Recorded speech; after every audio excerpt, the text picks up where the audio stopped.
Hi, I'm Jim Ward, I'm Stephanie Vecchio. And I'm Marlene Gonzalez of the Middle Country Public Library. and we'd like to welcome you to episode 43 in our History Bites series. Today we will discuss how baseball helped heal the nation after the terrorist attacks of 9/11. On September 11, 2001, 19 terrorists associated with the Islamic extremist terrorist group Al-Qaeda hijacked 4 planes, intentionally crashing them into the World Trade Center towers and the Pentagon, while a 4th plane crashed in a field near Shanksville, Pennsylvania, after the passengers courageously fought back against the terrorists. Both towers of the World Trade Center collapsed, and nearly 3,000 people were killed in the attacks that day, shocking the nation. Rescue workers labored day and night searching for survivors in the aftermath of the attacks, while Americans did what they could to assist the first responders. In the days after the attacks, nearly every game, match, practice, and event was canceled or postponed. America was busy trying to put itself back together, and the games would have to wait. It was assumed then that New York City and densely populated targets were still very much in the sights of terrorists. In the aftermath of the September 11th attacks, Shea Stadium became a staging area for rescuers, its parking lots filled with food, water, medical supplies, even makeshift shelters where relief workers could sleep. Mets players and manager Bobby Valentine helped unload trucks with supplies. The New York Mets had their series against the Pittsburgh Pirates that started on September 17th, rescheduled from New York to Pittsburgh. The Mets swept that road series. Much debate transpired before Major League Baseball decided to allow baseball back in New York City on September 21st, 2001. Everyone attending that game that night accepted a certain level of risk. They were also making a statement. New Yorkers would not bow to fear and let terrorists change their way of life. The Mets would return home to Shea Stadium to play the Atlanta Braves on Friday, September 21st. It was the first professional sporting event in New York after the attacks. The atmosphere was a somber one, and during a pre-game ceremony, the Mets honored America and the New Yorkers who had just lost their lives. Just 10 days removed from the deadly attacks, the 41,235 fans in attendance were worried that an event like this one could be the target of another terrorist attack. The pre-game pageantry was gut-wrenching. Most of the fans in attendance didn't know what to expect or how to act. The crowd mustered only a low murmur and a few scattered cheers of USA, USA. Both teams exited the dugout to line up along their respective baselines, something that only happens on opening day or in the postseason. Cameras scanned the faces of the ball players, and their images appeared on the giant screen in center field. Mike Piazza, the Mets star catcher, was struggling to stay composed. Manager Bobby Valentine egged the crowd on as if to say, "It's okay to cheer." The cheers began to build, and another solemn march formed.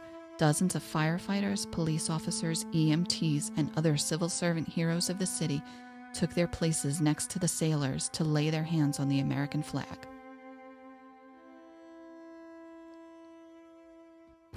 The game wound up being a pitcher's duel, with each team scoring only 1 run apiece through the first 7 innings. When the Braves scratched out a run at the top of the 8th inning to take the 2-1 lead, it appeared as though Atlanta was going to spoil the Mets' return home. With his club trailing 2-1 in the bottom of the 8th, Piazza stepped into the box for his 4th and final at-bat of the night and took Atlanta's Steve Carsey deep to left center for the go-ahead 2-run homer. Lopez wants it away, and it's hit deep to left center. Andrew Jones on the run. This one has a chance. Home run! Mike Piazza, and the Mets lead 3-2.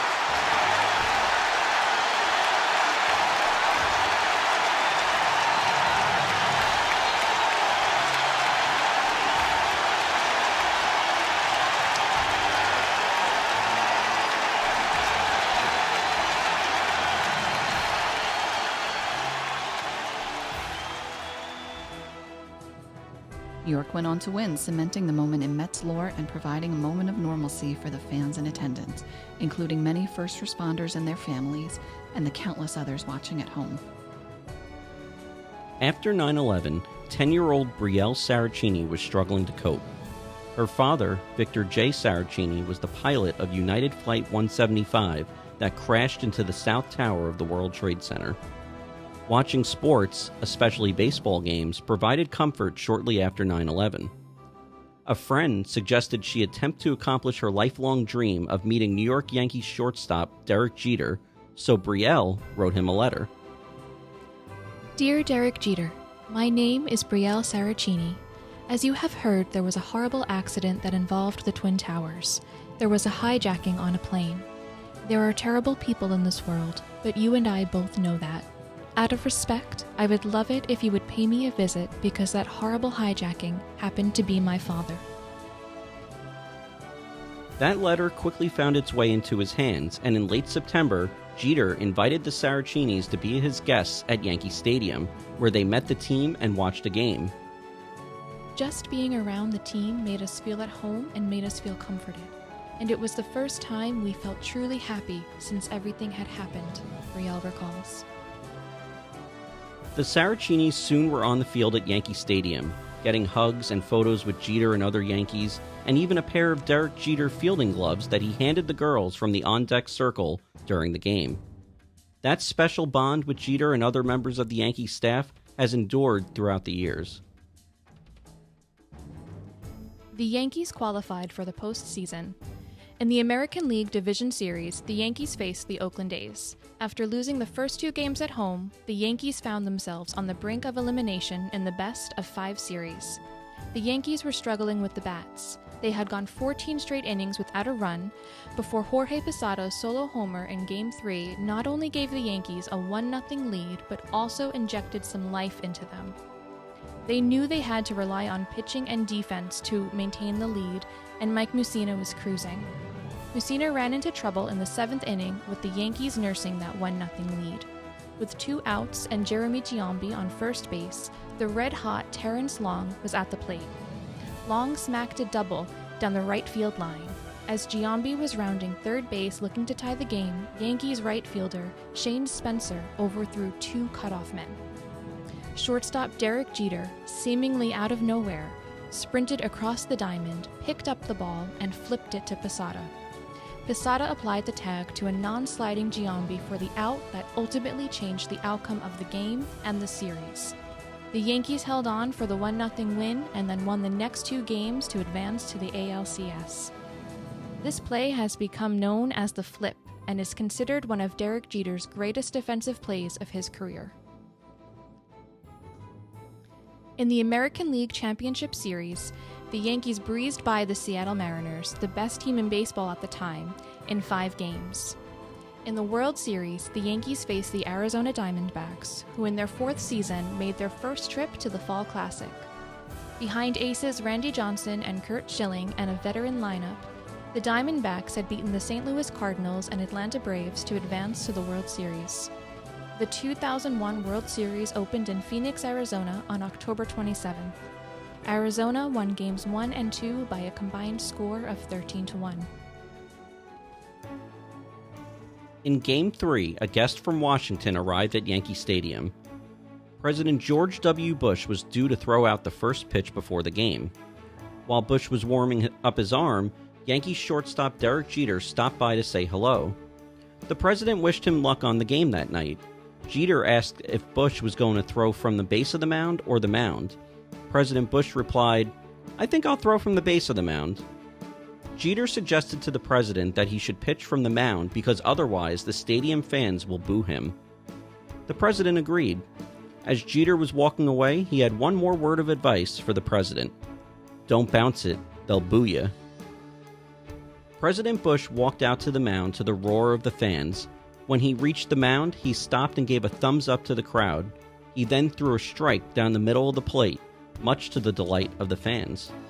Tonight's ceremonial first pitch, and please welcome the President of the United States.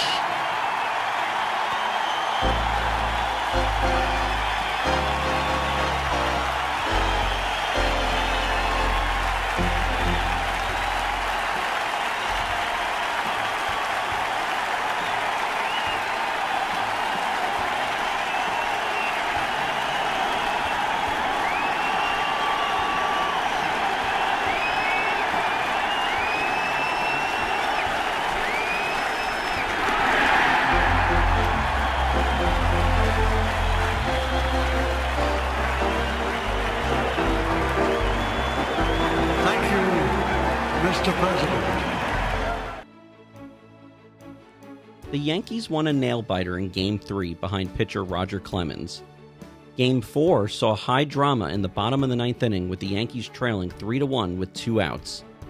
The Diamondbacks had their closer, Young Kim, on the mound when the Yankees' cleanup hitter Tino Martinez stepped up to the plate with a runner on second. Martinez drilled the first pitch he saw from Kim into the right center field bleachers, tying the game and sending the crowd into a frenzy. In the 10th inning, as the clock ticked past midnight, Major League Baseball entered new territory, the first time a game was played in November. The message on the stadium scoreboard read, "Welcome to November Baseball." With Kim still on the mound, Jeter hit an opposite field walk-off home run. And the 3-2 pitch. Swung on a drill to right field. Throwing back Sanders on the track at the wall. See ya! See ya! See ya! A home run by Derek Jeter. He pumps his fist in the air as he rounded first. He'll hit on third base. He high-fives Willie Randolph. And the entire Yankee team mobs him at home plate as he leaps onto the dish with a 4-3 Yankee win. Oh, what a ball game! A game-winning walk-off home run by Derek Jeter. He is Mr. November. Mr. November was born, and Yankee Stadium was rocking. The Yankees had tied the series 2-2. Game 5, the final game of the 2001 World Series to be played at Yankee Stadium, saw more heroics.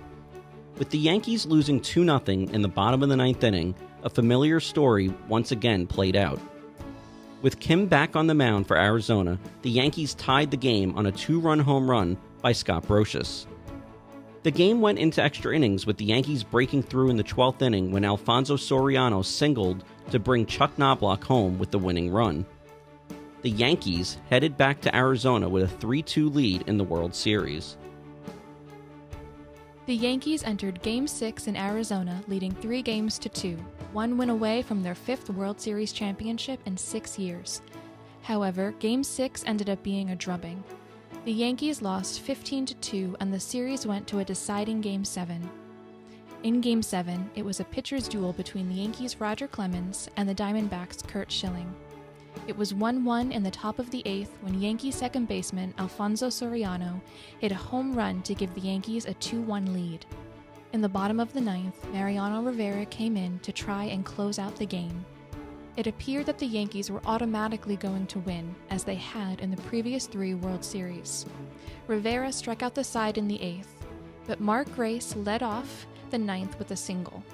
When Damian Miller attempted a sacrifice bunt, Rivera threw wildly to second base, leaving both runners safe. Jay Bell tried to sacrifice again, but this time Rivera got the force at third.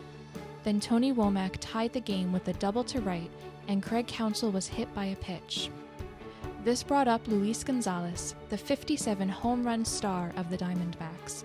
He hit a bloop over Derek Jeter into left center field to win the game and the World Series for the Diamondbacks. The Arizona fans went wild as their Diamondbacks captured their first World Series championship. The chance of a lifetime for Luis Gonzalez. 2-2, bottom of the 9th, Game 7 of the World Series. Bases loaded. Forward, center field. The Diamondbacks are world champions.